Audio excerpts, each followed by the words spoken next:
Ang plastic pollution ay isa sa mga talamak na suliraning kinakaharap ng buong mundo ngayon, lalo na sa mga bansang nabibilang sa ikatlong daigdig kung saan walang maayos na sistema sa pangongolekta at pagre-recycle ng basura. Ayon sa mga eksperto, lublob na sa plastic ang mga bansang Asyano at Aprikano, hindi lamang dahil sa kawalan ng wastong sistema sa pangongolekta at pagre-recycle ng basura, kung hindi dahil sa napakabilis na pagdami ng mga produktong gawa sa plastic. Sa katunayan, ang suliranin sa basura ay hindi nag-iisang responsibilidad ng mga mamimili, kung hindi malaking responsibilidad ng mga korporasyon na gumagawa ng mga produktong gawa sa plastic. Batay sa pagsusuri ng Global Plastics Production at Waste Generation, mahigit 450 milyong tonelada ng plastic ang naproduce ng buong mundo mula 2000 hanggang sa kasalukuyan. At mahigit 350 milyong tonelada naman ng plastic ang hindi nakolekta at na-recycle ng tama.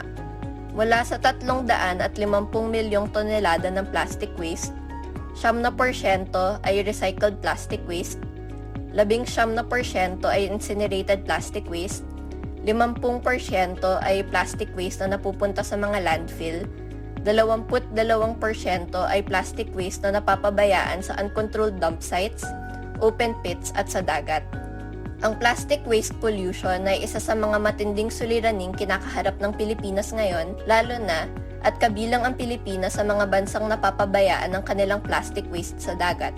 Batay sa pagsusuri ng Global Plastics Production, ang Pilipinas ay pangatlo sa largest contributor ng plastic na nakakawala sa dagat.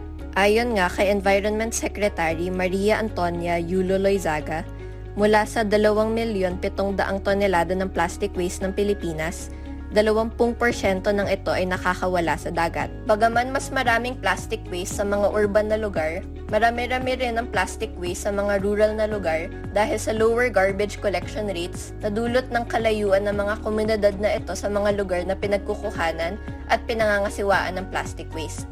Gayunpaman, sinisikap ng gobyerno at ng iba't ibang mga organisasyon na malutas ang suliranin sa plastic waste sa bansa. Kabilang na rito sa mga organisasyong ito, ang Philippine Rural Reconstruction Movement o PRRM at ang Coca-Cola Foundation Philippines na layuning masolusyonan ang matinding plastic waste pollution sa Pilipinas.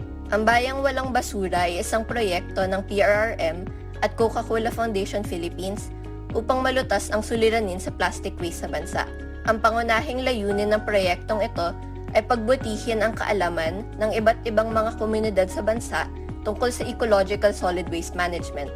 Nais ding bigyan ng PRRM at Coca-Cola Foundation Philippines ang mga komunidad ng alternatibong kabuhayan sa pamamagitan ng pagtayo ng self-help community social enterprises kung saan tinuturuan sila ng wastong paraan ng pag-recycle o pag-upcycle ng plastic bottles tulad ng PET bottles para kumita. Saklaw ng mga layunin ng Bayang Walang Basura ang Sustainable Development Goals ng United Nations.